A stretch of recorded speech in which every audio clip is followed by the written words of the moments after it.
I thank ASR and Institute of Women's Studies for giving me this opportunity to be here and all of you to be here this evening. I hope I am able to say something which will not be a total waste of time for you. Topic is very wide. The peace process between India and Pakistan and the situation in Kashmir after the earthquake. The peace process in Pakistan, you all know what is happening or not happening. The question is, why is it so special that India and Pakistan, two neighbors, are not, in the last 57 years, are not able to live like most other neighbors and live in peace? Why is it that we have fought 3 wars? Why is it that there is a problem of Kashmir or over Kashmir, a small territory on which there is competing claim by India and Pakistan, and we have been fighting over it? We have gone to the extent of building nuclear bombs with very poor population, unable to get education, jobs, employment, medical health, care, and yet the states are spending enormous amounts of money on defense, on arsenal. India is today the 4th largest market for arms and ammunition in the world. It is an enormous expenditure. It's and yet this 2 countries, with one with billion plus population and other with around 128 million population, are not able to sort out their problems. Why? Now that's a question that has escaped answer to many intellectuals and diplomats and statesmen, and I don't claim that I have an answer to it. But I can tell you what we tried to do in our own small way, and not very far back in the history. Just about 13, 14 years ago, a very few people of India and Pakistan, I think a handful, some of whom are sitting in this room, we started in 1992-93 to say that it's been a long time and maybe there has to be a different perspective. The simple truth is that neighbors cannot continue to fight with each other. If neighbors continue to fight with each other, then nobody's home is safe, nobody's home has peace. If I continue to break my neighbor's home, it comes back to me. Similarly, it goes back. And this whole thing that I am becoming stronger and my neighbor is becoming weaker, but in order to make my neighbor weaker, I am building higher and higher walls. As we don't often realize, the cost of security we pay is much higher than the security we actually get. And today the best example for us is the United States of America, which has got the best security arsenal in the world, and yet it is the most unsafe country in the world. If any people in the world who are most unsafe, it is the Americans. It is not because Americans don't have enough arms and ammunition. It is not, in fact, they have more than anybody else. They have the best of the army, they have the best of everything. And yet, America is most unsafe. So if India thinks that it can continue to build more army, more bombs, we can acquire more aircrafts and so on and so forth, so that it is safer than Pakistan, Pakistan will also have to continue to participate in this arms race. This has been the story. This has been the whole logic in which we lived from 1947 until very recently. Even not, I mean, it's not that that logic has been given up by the states, but there is a certain a difference, and this is what I think is we all mean by the peace process, because there was no peace process between India and Pakistan in the 80s, even in the early 90s.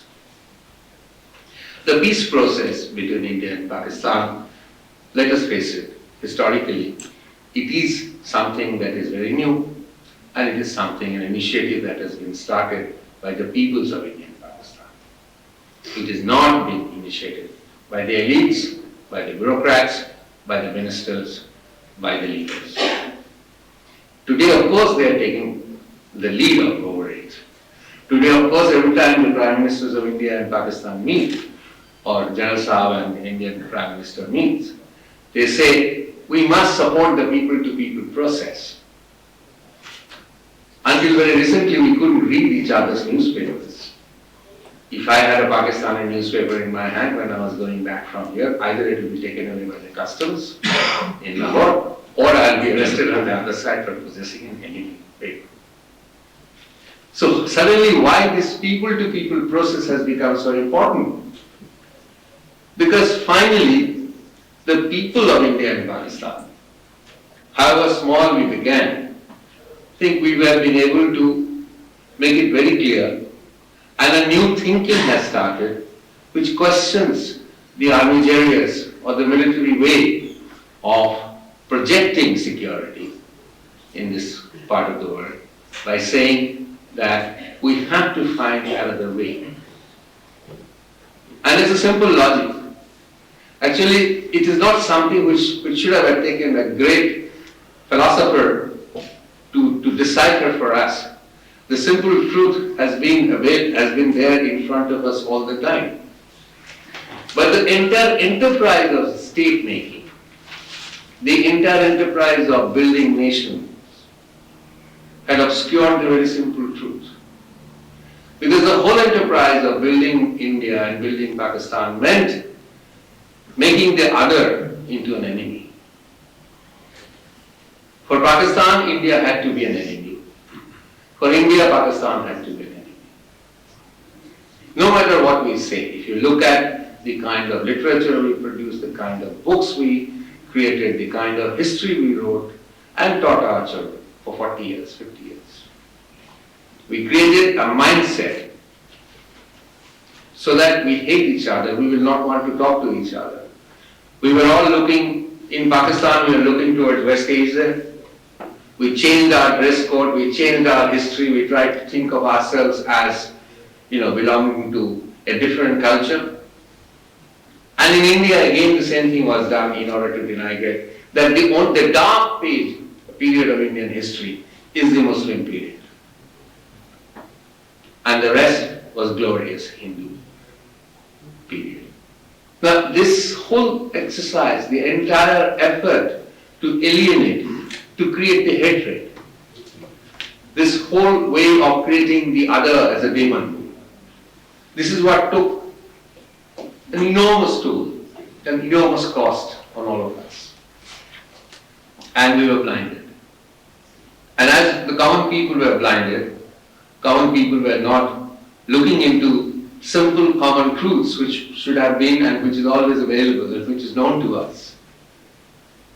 The elite was able to set up a machinery and enterprise of state making which hijacked the entire system. All the commitments of the states to look after the poor, to create a society of freedom, to alleviate the conditions of the poor, to do land reforms, to create full employment, all that was thrown out of the window to serve the interest of the elite, to create a military bureaucratic, a military civil bureaucracy, to create a huge army. I don't have to explain to you in Pakistan how the entire process was hijacked, how a new elite has come and taken over, and how sentiments were created and to co-opt the common people. I personally believe state power has no religion. State power is power. Power is secular. I don't think any army in the world has a religion. But they use them. Power uses everything in order to co-opt, in order to corrupt, in order to rule, in order to coerce. And that is something we forgot. And so therefore we got into a situation where ordinary people's simple understanding, common knowledge, common understanding, were thrown out of the window. We were told, you don't know the affairs of the state.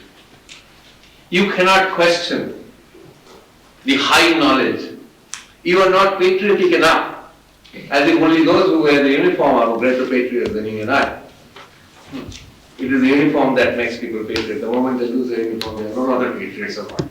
But this is how the whole thing was interpreted. So the ordinary person was excluded.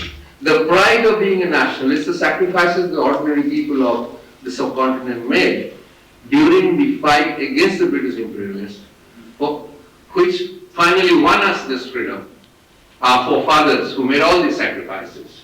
The ordinary people who went to jail, who were mowed down by the British.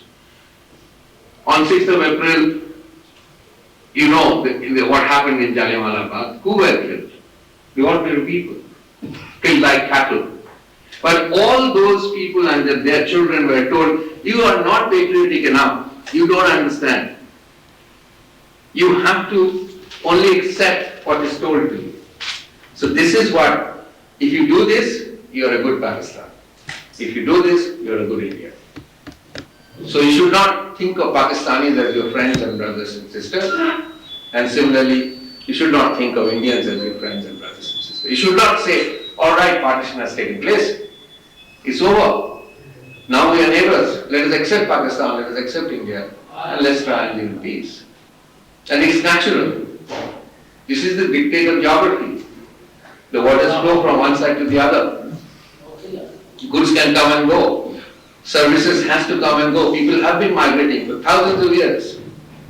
From Afghanistan to Bengal, and from there to here.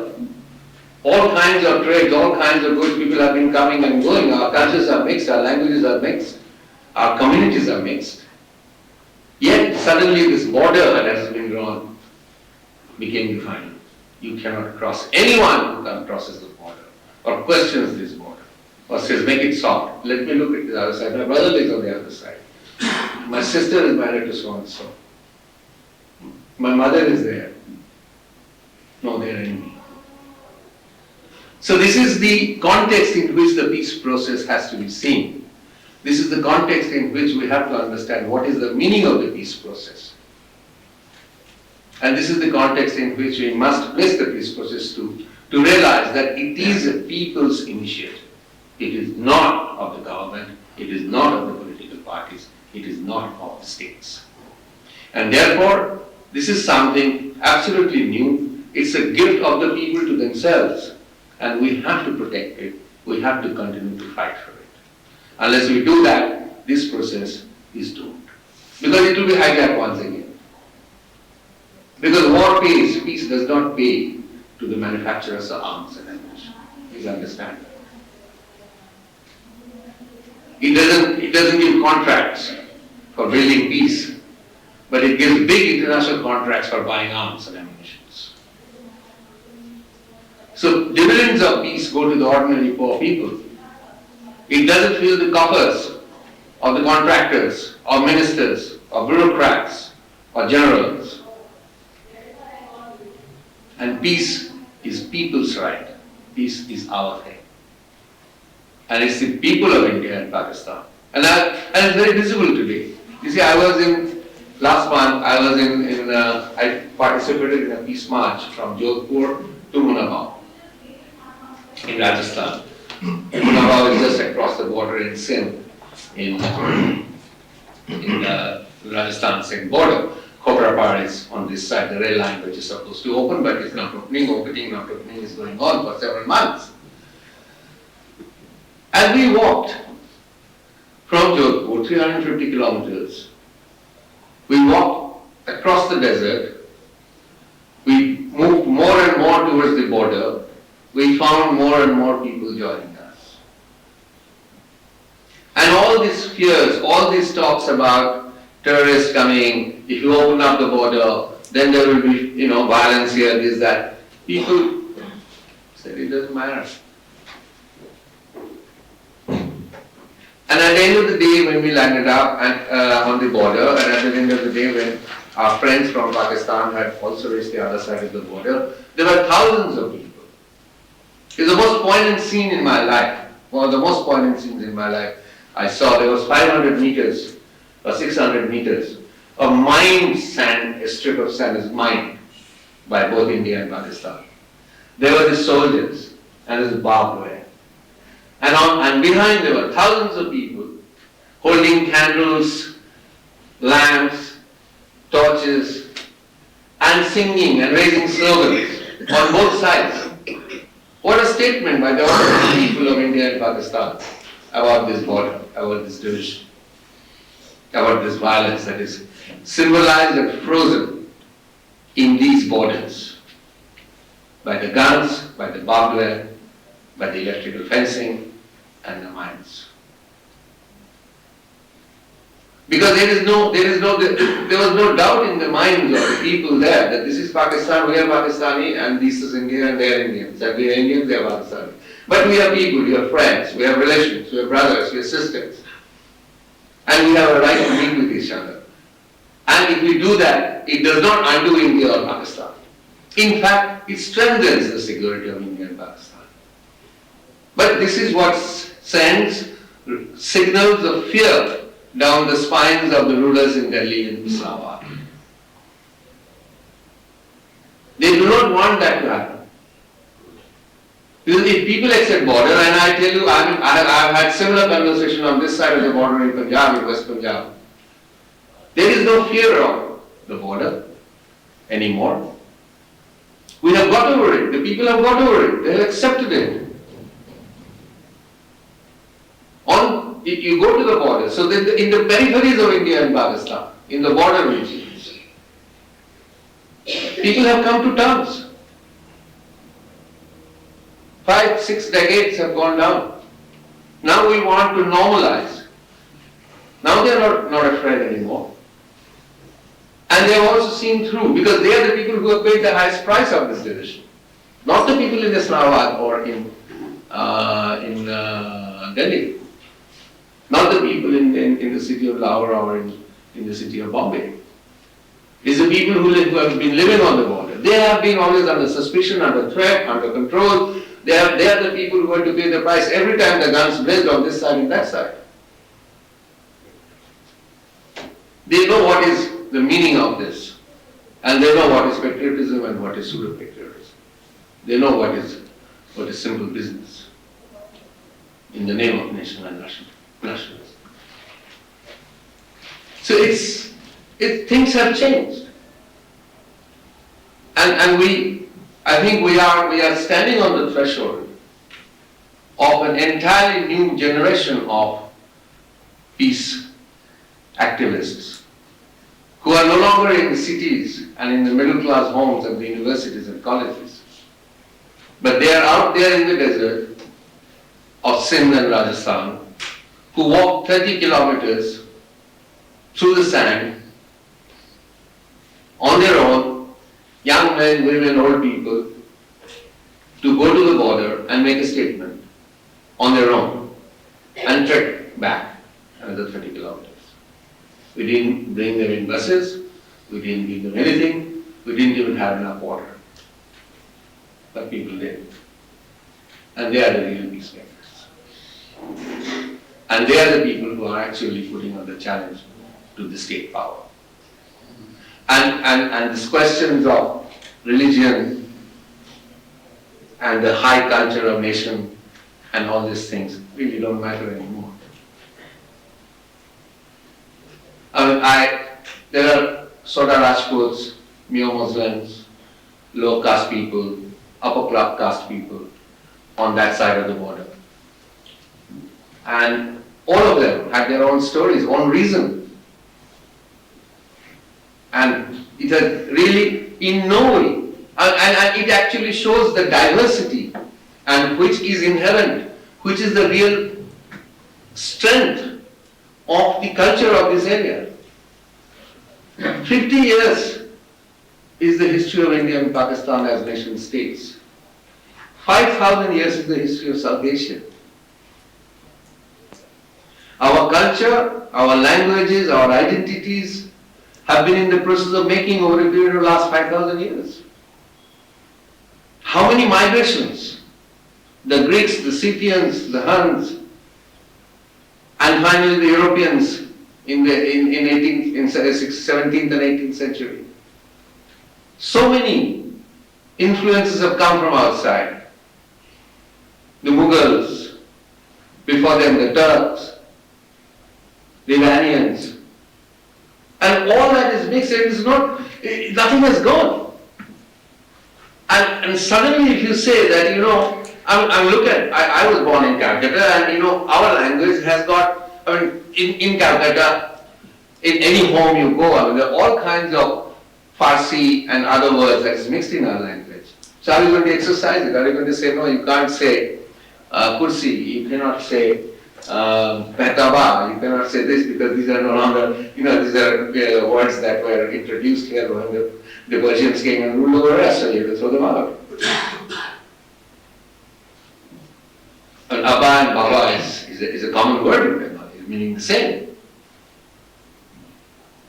So these are the realities of our life.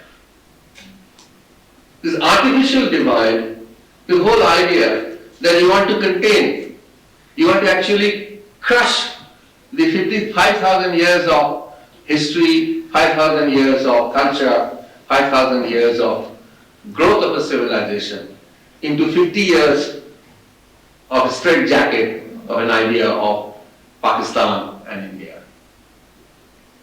It cannot work. And I think the last 50 years and 57 years has finally shown that it is breaking. And the peace movement, which began in a very small way, today has definitely proved itself. It has established itself to the point that no political leader of India and Pakistan, no military general of India and Pakistan today can dare to ignore in any interstate dialogue the importance of peace process. And therefore, what is the only success story of the peace process? The railway lines, the bus services. They haven't gone beyond it. And that's the challenge. The challenge is to go beyond this little surface cosmetic openings, to take it further, to deepen these openings, so that real contact, real bridges can be built, so that we can start doing trade with each other, we can read each other's books, we can come and go as we want, we can develop our old relationship, we can build new relationships, and we can learn to understand each other. Because our understanding of each other has also been warped. For 50 years, 6, 7 generations have been taught all kinds of things. You brainwash them. We need to change. We need to de-school that. But not in an artificial way, but by opening up so that people can get to learn each other from each other, get to understand each other. So this is my way of looking at the peace process. And I think the peace process has a great future. There may be temporary setbacks. There may be temporary problems. The Hyderabad-Murabba railway line, which was to have been opened and started on the 1st of February, may not start on the 1st of February. But I'm sure they will not be able to stop it. They will have to. What we want is a railway line, a railway carriage which will take people across so that people can meet each other. We are not particularly keen about going to Ajmer Sharif or going to Hinglaj with just one Singh wants to do. But we're not against it. But people who want to go to Ajmer Sharif are anyway going there.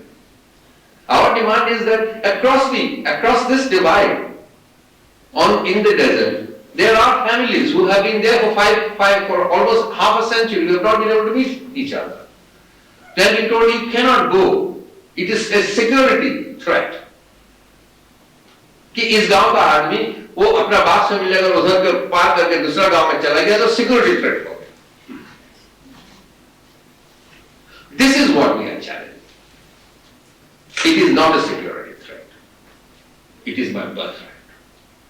It's a human right to meet with each other. Family right, family visit restoration is absolutely a recognized human right all over the world. And both Indian and Pakistani state have been violating this basic human right all these years. We have to recover that. And that's the meaning of the peace process. And Kashmir is another example, I think the most tragic example of this conflict. Kashmir has been reduced to a territorial fight. Kashmir has become the jugular vein of Pakistan and the integral part of India and symbol of India's secularism. But what has happened to the people of Kashmir? Has anybody really bothered? That for 57 years, the people on both sides have been living in this uncertainty. They don't know what is their political future. Are they Pakistanis? Are they Indians? Will they be integrated this side? Will they be integrated that side? Will they get citizenship status here? Every Pakistani in Azad Kashmir, every Azad Kashmiri, whenever he or she wants to stand for election, has to give an undertaking that he or she accepts accession of Kashmir to Pakistan. वरना वो election में खड़ा नहीं हो सकता आजाद कश्मीर में. हिंदुस्तान में भी वही हाल है. If you say I want independence, you are a terrorist, you are a secessionist.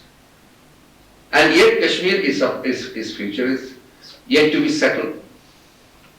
Even the 1972 Simla agreement between India and Pakistan, which India claims has changed the whole dialogue and it is no longer, the UN resolution is no longer absolute, but even that Simla agreement says the two states agree to desist from using violence and continue to dialogue with each other till a final solution.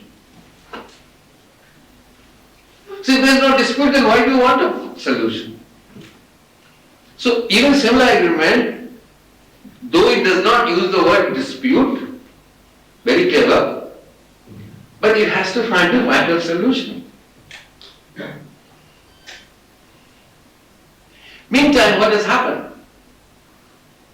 We have a people who are at the mercy of everyone.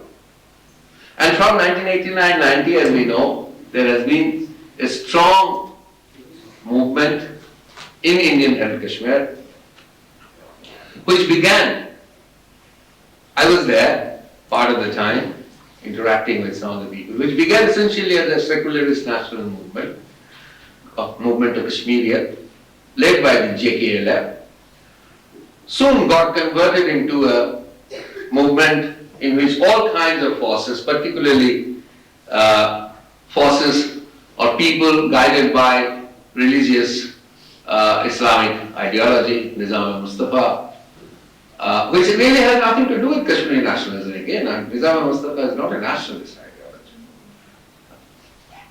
And yet they took over. I mean, there is the ideology of Lashkar-e-Taiba or Jaish-e-Mohammed is to establish a great Islamic state. They are welcome. But what has that got to do with the Kashmiri nationalist aspiration to establish a Kashmiri nation state?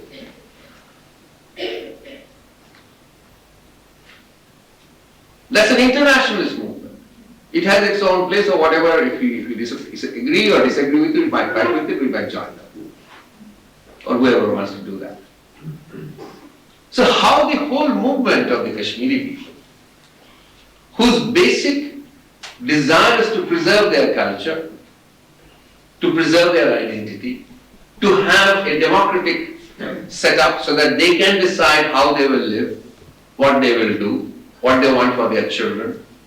A movement which began as a democratic, secular movement in 1989-90, got converted into a huge militancy, and in which Pakistan state got involved, as we all know, and it was then responded by the Indian state by massive military repression. India has deployed nearly 500,000 armed forces of different kind. And they control a population of say about 4 million. So 1:8. The highest concentration of military anywhere in the world today. Even if they are very decent people, you can imagine the kind of tension, skirmishes that will take place. And in that situation, when militancy of the kind that goes on, what happens?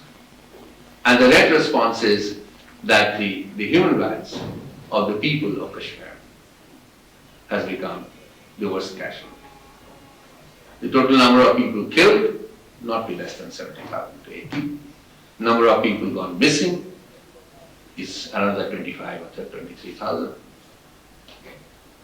Later on you'll see a film about disappearances in Kashmir. It has broken the whole society. It has destroyed the culture of the people. It has destroyed it's destroyed the social capital. Imagine a society where for nearly 20 years or 18 years, people have been living under the gun. What have the children of Kashmir seen? They've only seen gun.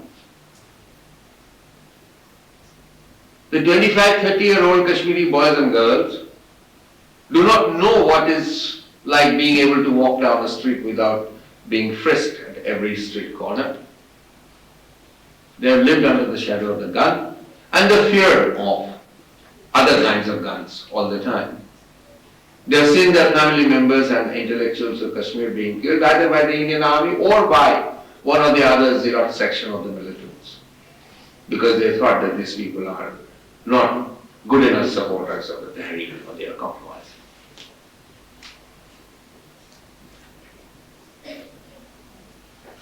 And the tragedy of the Kashmiri people is, I think, most poignantly shown to us by this enormous disaster. The earthquake that shook up the area on 8th of October. Number of people who have died, number of homes which have been destroyed, the regions which have come under all kinds of, turmoil. And when I went there on the 10th of October, and what people in Uri told us that it was a camel.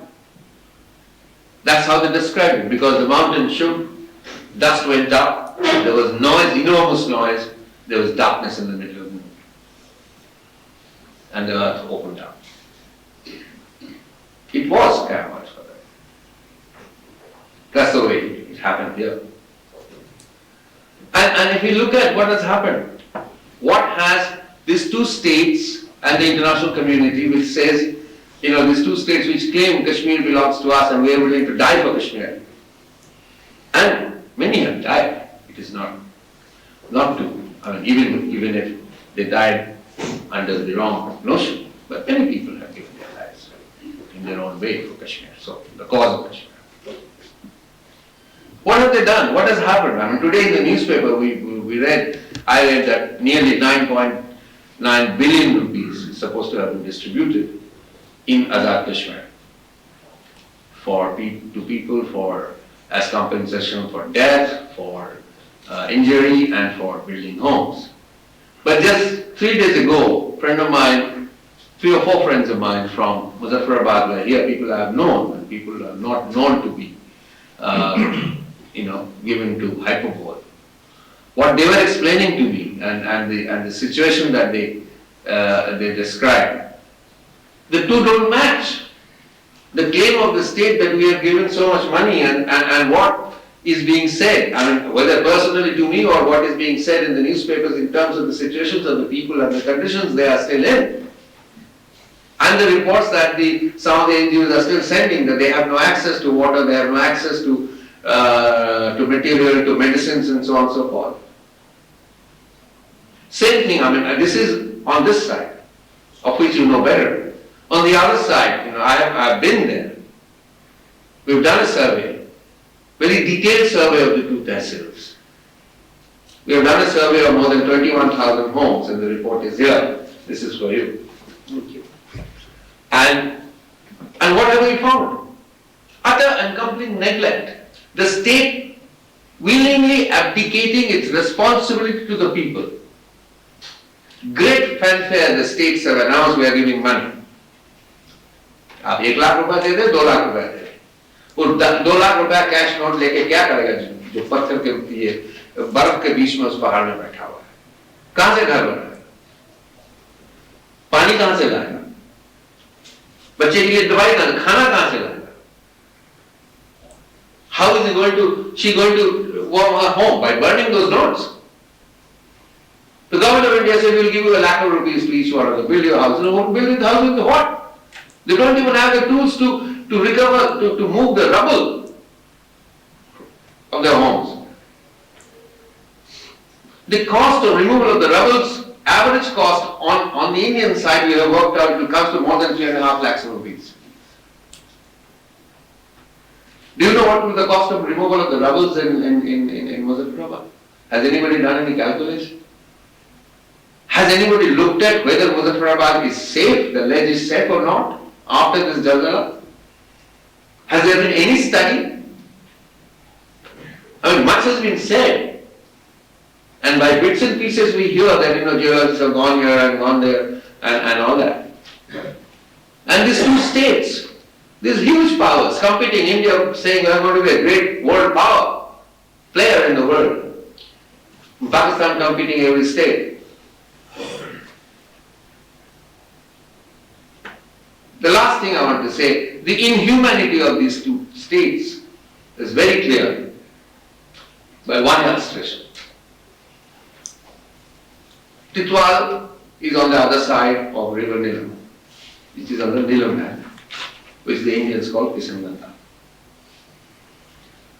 And on this side, on the western bank, is Muzaffarabad, about 25 kilometers as you walk from Titwal to Muzaffarabad. The old road is still there. If India and Pakistan had agreed, within hours, relief supplies could have been reached from India into Muzaffarabad. And the people of Muzaffarabad did not have to wait for 3 days hearing their children cry, and their cries slowly died because rubbles could not be moved. They had no access to tools. And General Saab and Prime Minister Manmohan Singh went into negotiations whether we should send soldiers or army or this and that. And we knew it takes, in the best of times, 17 hours from Islamabad to Muzaffarabad by Muzaffarabad road. So this whole charade of nationalism, power, is something that we need to break through. Is something that we need to question.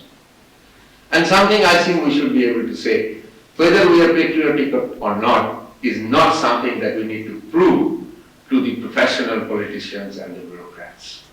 It's time they actually stood up and they were asked to prove what kind of patriot are they. Thank you very much.